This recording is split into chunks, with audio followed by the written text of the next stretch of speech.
Welcome back to the Fitness Edda. I am your host, Eric Castiglione, owner and head coach of Viking Athletics. And this week we've got for you, should you take creatine? This was actually a question from one of our members at Viking Athletics, and I am so thankful that we got it because it means that at least somebody is actually paying attention to the content that we're putting out there. As always, if you have questions or topics that you would like to see covered, please don't hesitate to comment. We're here to help. We're here to answer your questions. Otherwise, we're going to keep putting out topics that we hope are relevant. We can definitely make it a lot more relevant if you're the ones asking. So thank you for that. As always, if you enjoy this content, please give us a like, give us a subscribe, and we'll keep trying to educate people.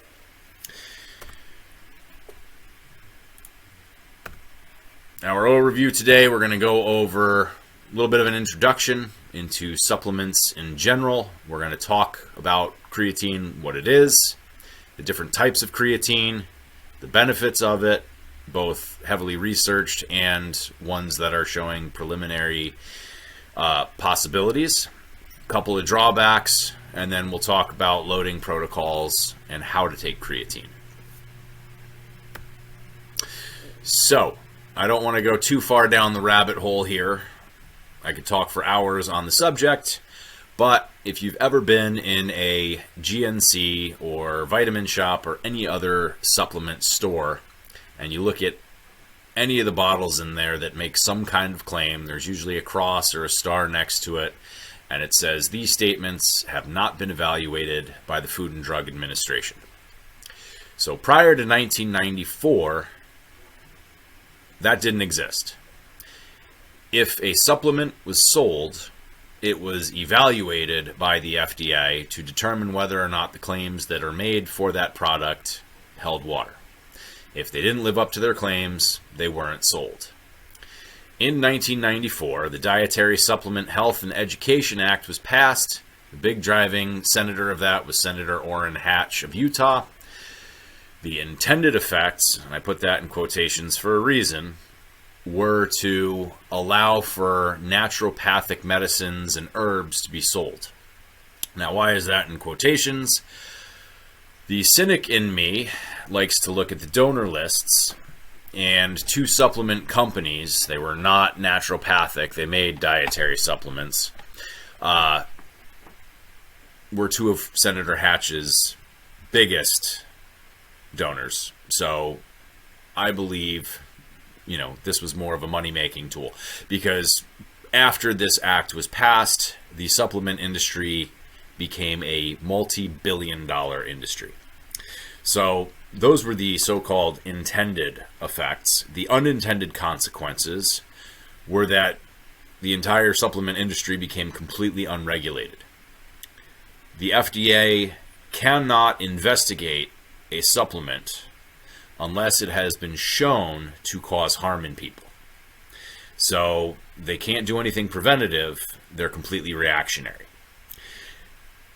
Also, a lot of supplement companies, it truly is the Wild West. You can get away with selling anything as long as you call it a proprietary blend.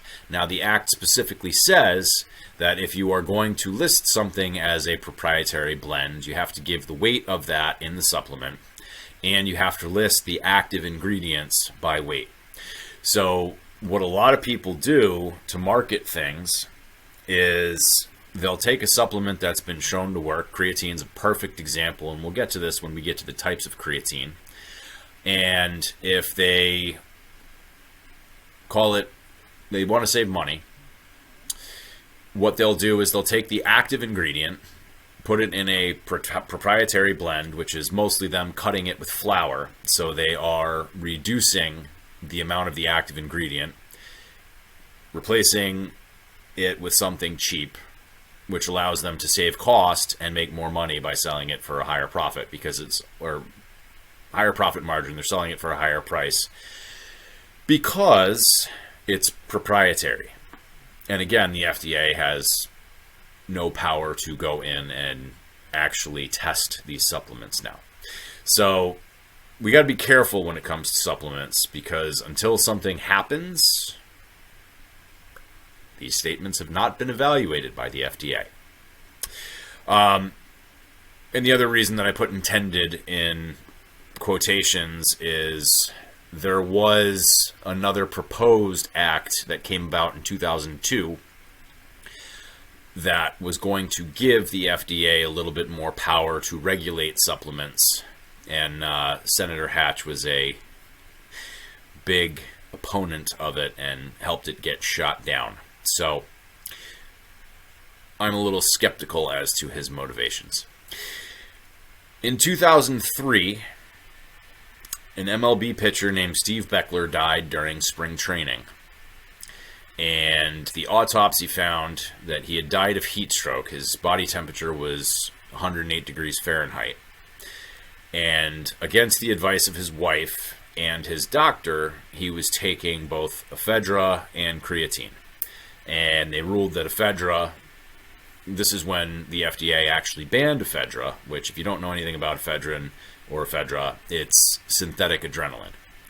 And it was banned in the NCAA, the NFL, I forget which other organizations had banned it, but the MLB had not. And at that time, it was also readily available in a lot of dietary supplements as a weight loss drug. I shouldn't say drug. Weight loss supplement. So if you ever took Xenadrin or Ripped Fuel or any of those pre-2003, ephedrine or ephedra was the active ingredient. And these things worked because it is synthetic adrenaline. You're basically taking a very powerful stimulant, and it absolutely helped people lose weight. Now, because he passed away, and this was shown to be a, quote, contributing factor to his death, this allowed the FDA to ban ephedrine. And he was also taking creatine, and the verdict was unclear. People didn't know if that was a contributing factor to his death. So, some organizations started to ban creatine around 2003 as well. I went to Conard High School. I was in high school at that time, and we always called it the Blue Book.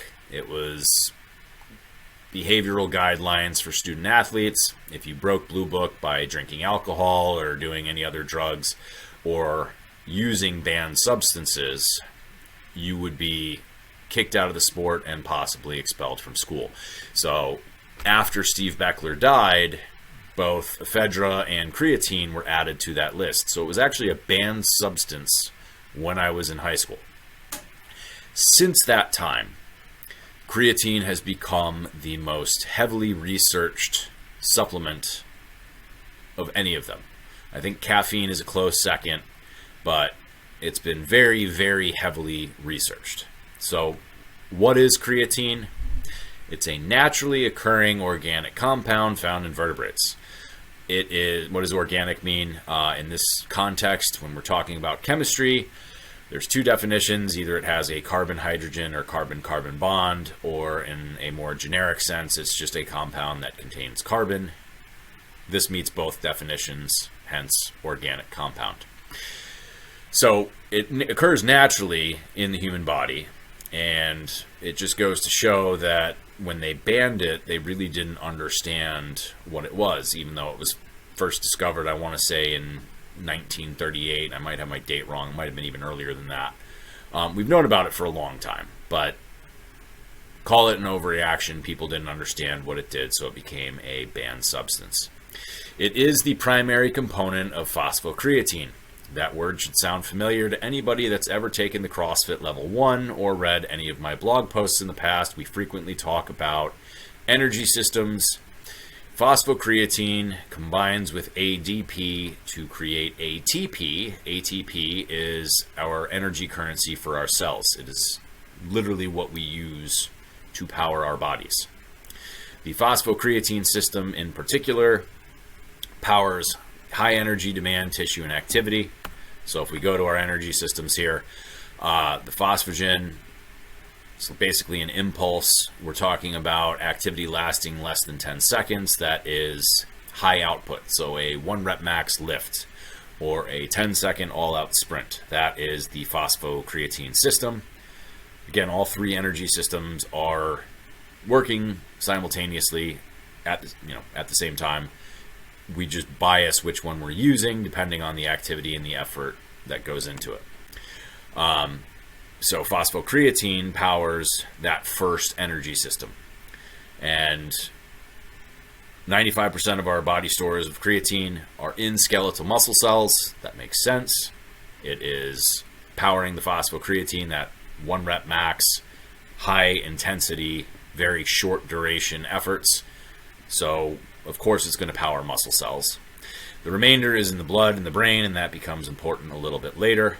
And other tissues. In men, you'll find it in testes, various tissues. But primarily skeletal muscle. After that, it's circulating in the blood to get to the skeletal muscle.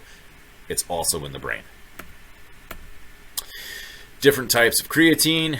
Creatine phosphate, aka phosphocreatine. We just talked about it. That is what's stored in the human body. Creatine monohydrate.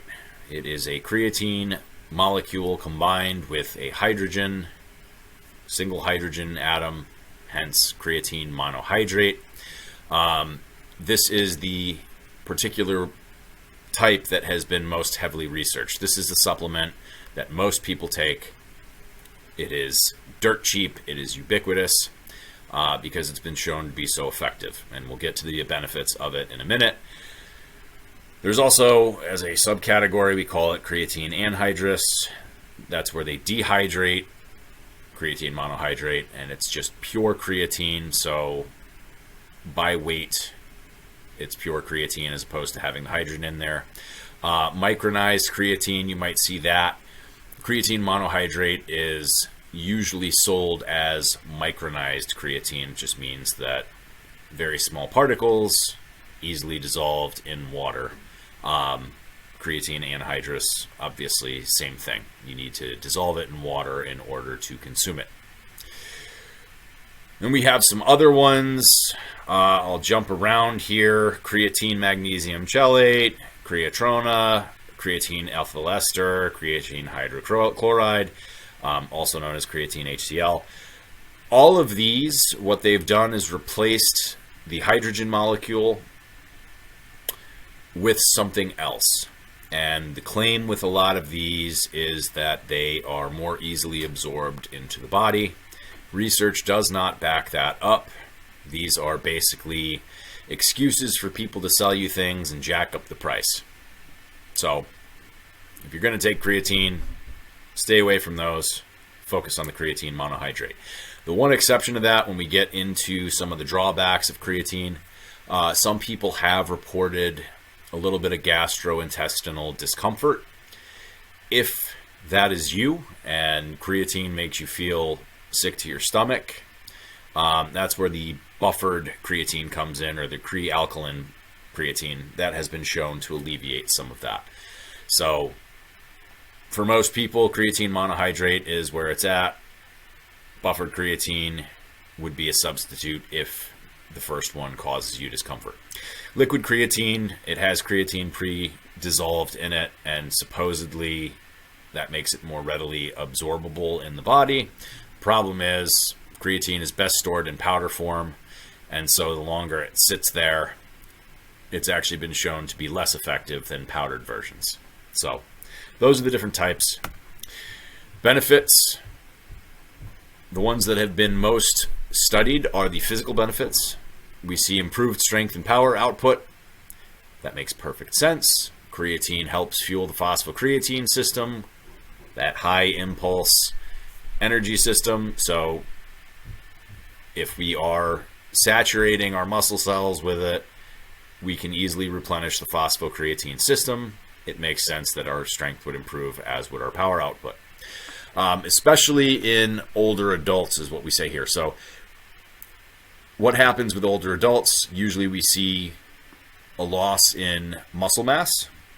And if I have less muscle mass and 95% of our body's creatine is stored in muscle cells, it makes sense that creatine is going to be a little bit lower.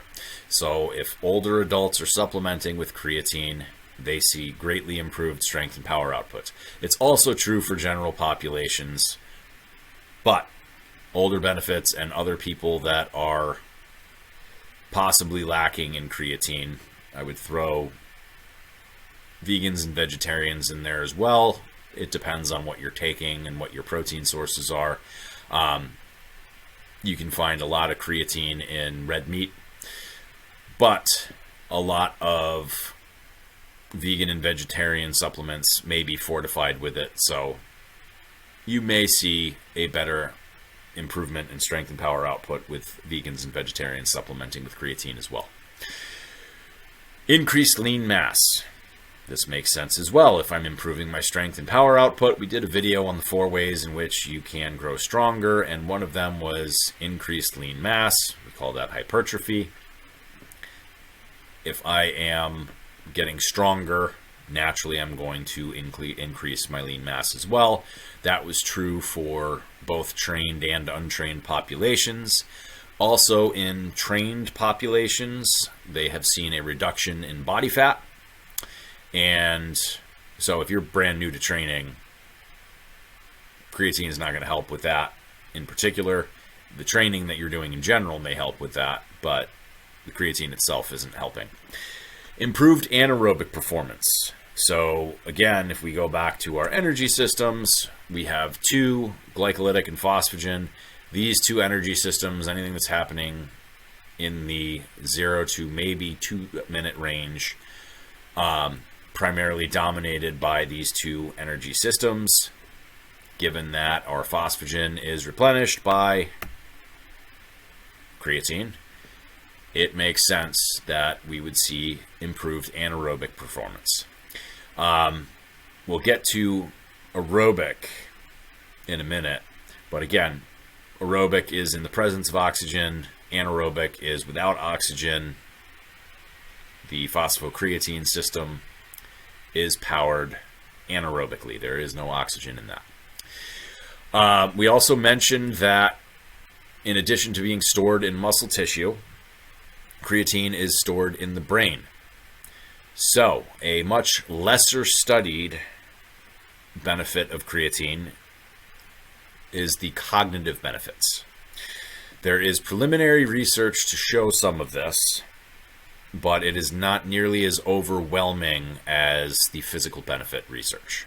So take this with a grain of salt, but this is the next field of research with creatine supplementation. Reduced mental fatigue, particularly in high stress situations and when you are sleep deprived or older adults. So again, kind of makes sense if you think about it. Creatine helps fuel high energy systems. The brain is very high energy. Possible improvement in depression with people, especially people with bipolar disorder. Again, take this with a grain of salt. I'm not diagnosing anything. I'm not trying to treat anything here. I'm just stating what the research has shown. And possible reduction in concussions. So these are the benefits. The physical are very, very well researched. I would say as close to definitive as we can get in the scientific community.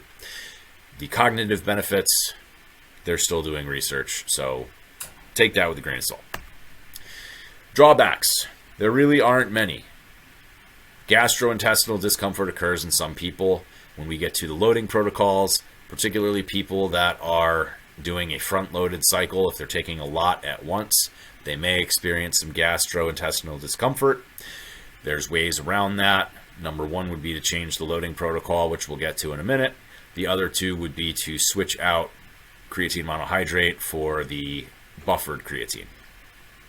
And then water retention has been a complaint from some people. This is mostly anecdotal. You will see an increase in water weight.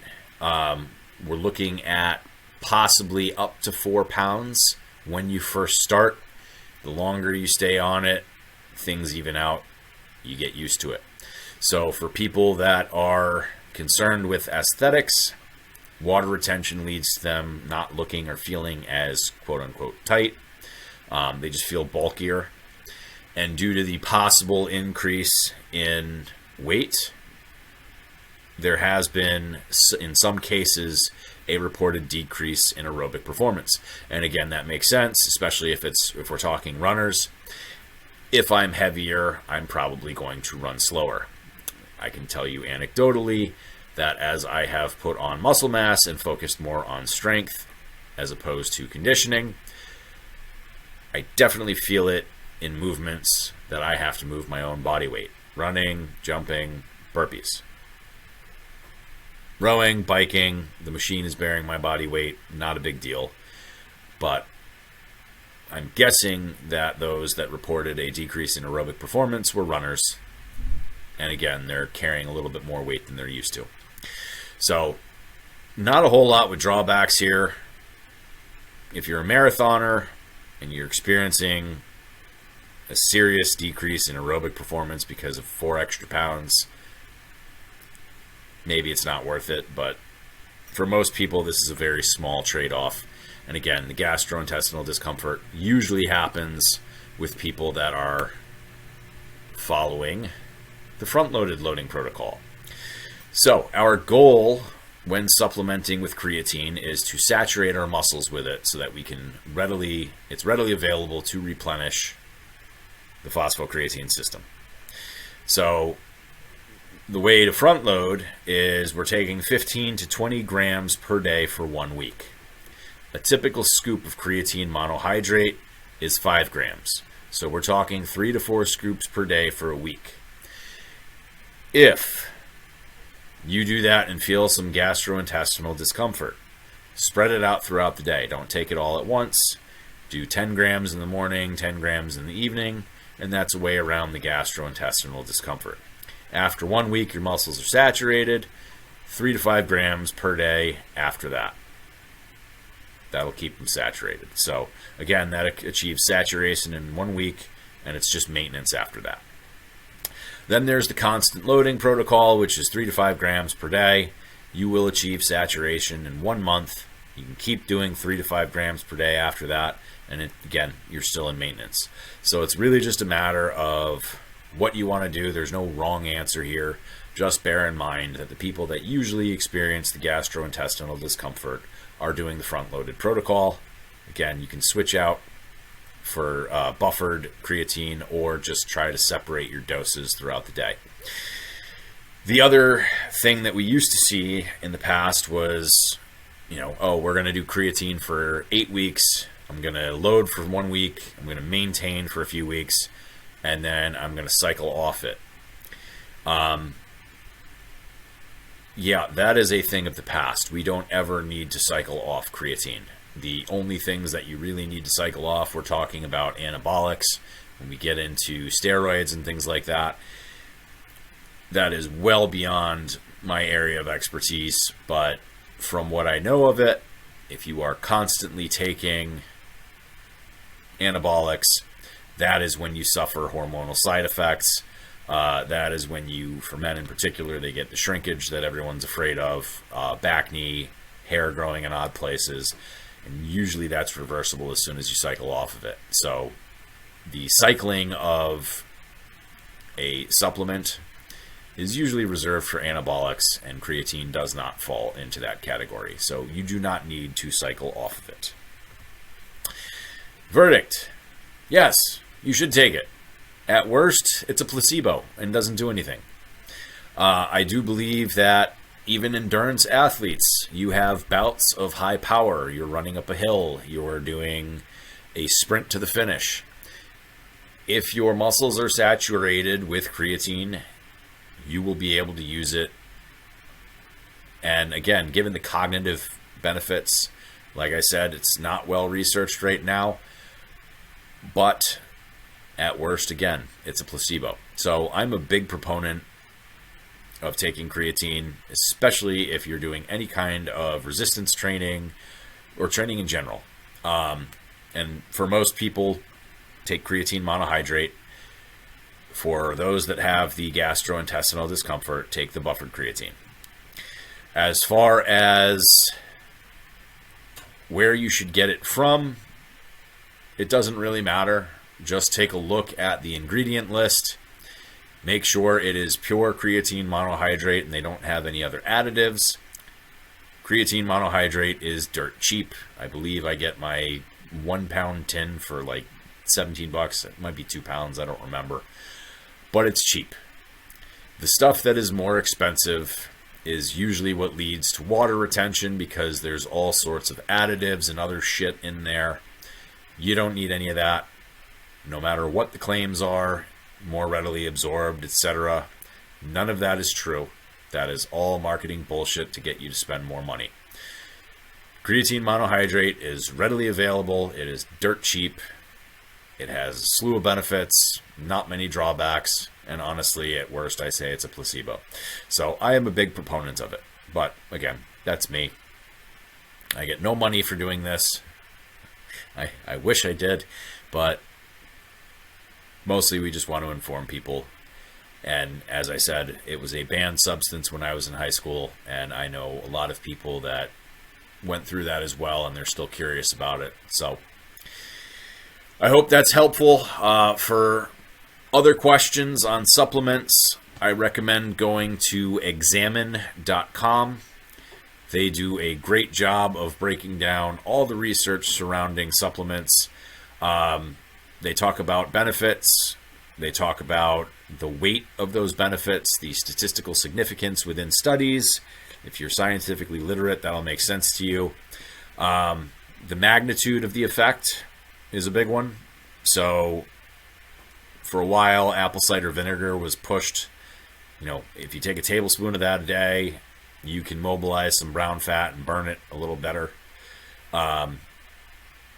They have that on their site, and it is listed as a very small effect. So if you're taking apple cider vinegar, you're getting probably a marginal benefit, if any at all. And the drawback is the acid eats away at your teeth enamel. So probably not worth it in the long run. That's why I like the site. They do a very good job of kind of weighing the costs and the benefits of it. And as far as creatine is concerned, in my opinion, the benefits greatly outweigh any potential costs. So I'm all for it, especially for older populations. I hope you found this helpful. If you have any questions, if you don't think I covered something clearly, please comment. We're happy to answer. As always, if you enjoy this content, give us a like, give us a subscribe, give us suggestions for things we should cover. We want to hear from you. Thanks for tuning in. We'll catch you next time.